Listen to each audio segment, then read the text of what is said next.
Hey everyone, ready for another deep dive? We're going to break down some serious market movers today. The stuff that has investors glued to their screens. Hot stocks, global trends, and yeah, we're going to tackle those curveballs the market's been throwing lately. And we've got a pretty unique angle for this one. We're pulling insights from Meriwonsa Amerikadipotur, a Korean market analysis show. Think of it like a window into how investors on the other side of the world see things. Exactly. Always love getting those fresh perspectives, especially now, right? I mean, U.S. markets closing all over the place, Korea with those wild swings late in the day.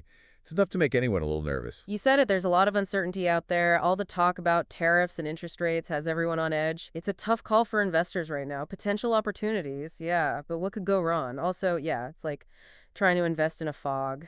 Okay, so let's talk tariffs. Trump's metal tariffs, those are front-page news. The EU and Korea are feeling the heat. 25% on steel and aluminum. That's a big hit. The EU is already talking about hitting back, and Korea's got a deadline looming March 12th. The worry is this could snowball. Higher prices for U.S. consumers, trade wars, you name it. This whole thing could ripple through global markets, like one domino hitting another. But hold on, before we get too doom and gloom, there's still a chance for negotiation, right? Definitely. If things escalate, everyone loses. The U.S., their trading partners, it's in everyone's best interest to work this out. Nobody wants a trade war. So maybe a few silver linings in that tariff cloud. Now let's switch gears. Intel, they're riding high. Big stock surge lately, thanks to the government backing domestic chip production, that whole Made in America push. It's a tricky situation for them, though. Yeah, U.S. policy is working in their favor. But what about China? They're a major player, and this could cause some serious friction. Plus, there's the whole question of meeting those production goals. They're ambitious, to say the least. Right, making promises is one thing. Actually pumping out those chips is a different story. You got it. And some analysts are raising eyebrows at their foundry business model. Intel's always been about making their own chips, right? But now they're aiming to be a contract manufacturer, making chips for other companies. That's a big change. And whether they can pull it off, well, that's the million-dollar question. So is this stock surge just a temporary boost, or is Intel really changing the game? Something to think about. Now let's top over to China. Apple's making some waves. They're teaming up with Alibaba. The goal, AI-powered iPhones tailored for the Chinese market. What's the strategy there? It's all about regaining market share in China. Apple's had some stumbles with AI in China before. Remember their partnership with Baidu that didn't exactly take off. So this time they're partnering with Alibaba. They've got the expertise, the reach. So round two for Apple and the Chinese AI scene, but with a new partner. It's interesting. They didn't rush into this. After that whole Baidu situation, they definitely did their homework before picking Alibaba. High stakes, for sure. And Apple's taking calculated risks. Speaking of high stakes, let's talk Tesla. They're facing some serious headwinds. Competition from BYD, a Chinese EV maker, is getting fierce. Tariffs are making production more expensive. And then there's the whole electric vehicle subsidy situation with the Trump administration maybe changing things up. It's a tough road ahead. It's like driving uphill in a downpour with a flat tire. You're painting quite a picture there. But yeah, things aren't easy for them. What's interesting is how different their approach is compared to BYD. They're all about affordable EVs for the masses, even throwing in free autonomous features. Tesla, they're sticking to that premium image, pushing the limits with full self-driving. Two different roads, maybe leading to the same destination. One's all about access, the other's about pushing tech boundaries. And then there's Elon Musk, right? That curveball he threw with a $97.4 billion bid for OpenAI. Out of left field. Was he serious? Was it some kind of strategic move or just Elon being Elon? It definitely got people talking. Musk knows how to make headlines, keep everyone guessing. Who knows what he was really up to, but it definitely kept Tesla in the spotlight. So we've got tariffs, tech giants, and a healthy dose of Elon Musk drama. Now get ready for a mind bender. We're diving into the world of quantum computing. The potential, huge. Could revolutionize everything, but it's a big unknown. Quantum computing, that's the definition of a long game. The payoff could be massive, but we're talking years, maybe decades before it's mainstream. Investors need to be patient and understand this isn't some overnight success story. It's like investing in the future itself, which, let's face it, is pretty hazy right now. So yeah, patience and a high tolerance for risk are key here. Now let's shift gears to a region that's actually been doing pretty well, despite all the market chaos. The Korean biotech scene. Companies like Samsung Biologics are thriving, even with all the global headwinds. What's interesting is their business model. It's called CDMO, which stands for Contract Development and Manufacturing Organization. Basically, they help other companies develop and manufacture biopharmaceuticals.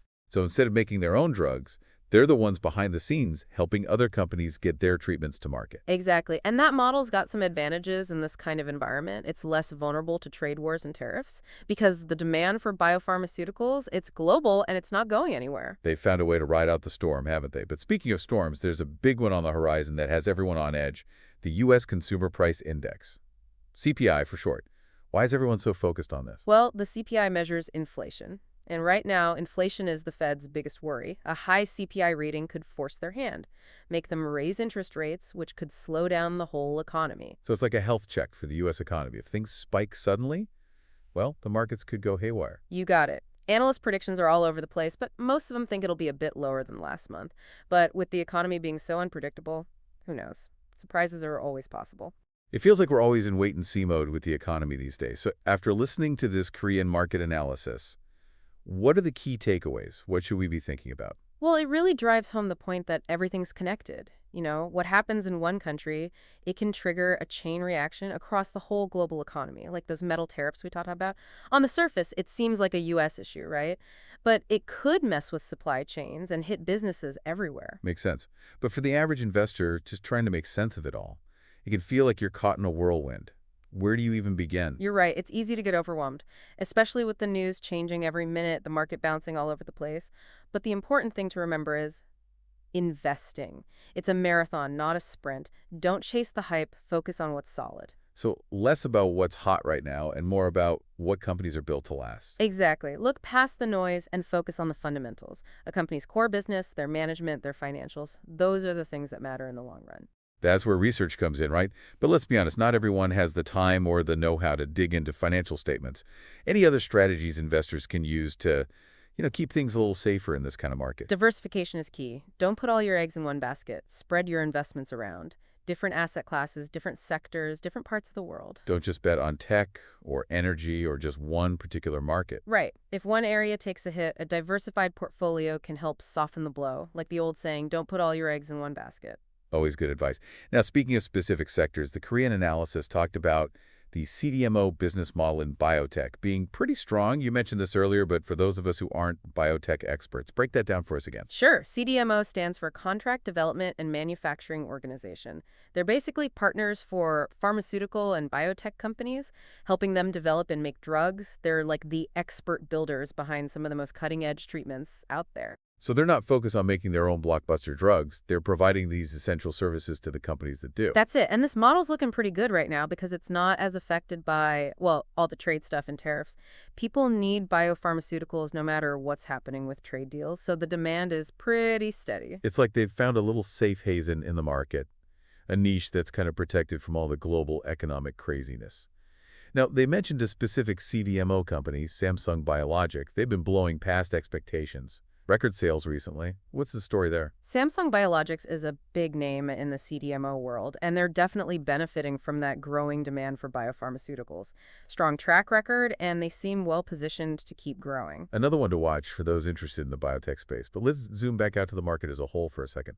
One thing that really stuck with me from the Korean analysis was that emphasis on thinking long-term, not getting caught up in all the ups and downs that happen day to day.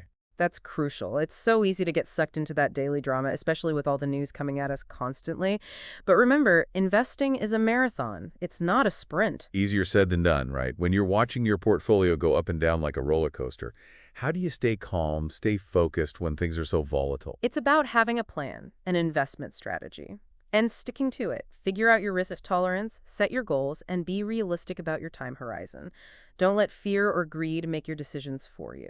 So make a plan and trust the process, even when things get rough. Exactly. And if you need help putting that plan together, don't be afraid to talk to a professional. A financial advisor can be a big help. Good advice.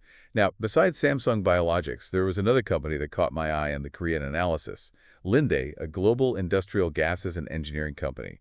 They've been consistently beating earnings estimates, raising their guidance.